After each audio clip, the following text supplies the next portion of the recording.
Hello friends, అందరికీ నమస్కారం. నేను ఈరోజు రైల్వేలో చెట్లు నరకట అనే టాపిక్ గురించి చెప్తున్నాను. రైల్వేలో కంపల్సరీ చెట్లు నరకాలంటే టెండర్ ఉంటుంది. ఆ టెండర్ వాల్యూ కంపల్సరీ ఇంత వాల్యూ ఉంటుంది. ఎనీ డివిజన్, ఇండియాలో ఎక్కడైనా డివిజన్లో టెండర్ వేసుకోవచ్చు మనం. అంటే టెండర్ పడినప్పుడు టెండర్ వేయాలా.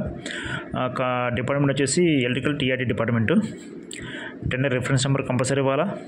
టెండర్ నోటిఫికేషన్ వచ్చినప్పుడు రిఫరెన్స్ నెంబర్ ఇస్తారు. ఆ రిఫరెన్స్ నెంబర్ కంపల్సరీ ఇవ్వాలా. అలాగే టెండర్ టైటిల్ పెట్టాలా. టైటిల్ వచ్చి ట్రీ ట్రిమ్మింగ్ టైటిల్ అంటారు దాన్ని.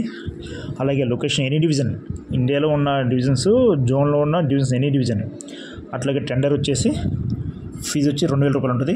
అలాగే టెండర్ వాల్యూ వచ్చి 61,050 రూపాయలు ఉంటుంది. ఈఎండి వాల్యూ వచ్చేసి 12,210 రూపాయలు ఉంటుంది. తక్కువ బడ్జెట్లో టెండర్ వేసుకోవచ్చు. కంపల్సరీ వర్క్ చేసేటప్పుడు ఓహెచ్ డిపార్ట్మెంట్ కంపల్సరీ ఉండాలా. అలాగే పీవీ డిపార్ట్మెంట్ కంపల్సరీ వీళ్ళిద్దరు ఆధ్వర్యంలోనే వర్క్ చేయాలా. అంటే మనం చేసేదంతా ప్లాట్ఫామ్ మీద కాబట్టి, ప్లాట్ఫామ్ మీద ఉన్న చెట్లు నరకడం కాబట్టి, పెద్ద పెద్ద చెట్లు ఉంటాయి కాబట్టి అవి నరకాలంటే కంపల్సరీ ఈ ఇద్దరు డిపార్ట్మెంటు ఉన్న ఆధ్వర్యంలో నరకాల. ఎవరికి ఇబ్బంది లేకుండా, రైల్వే ట్రాఫిక్కి కూడా ఇబ్బంది లేకుండా ఉంటుంది.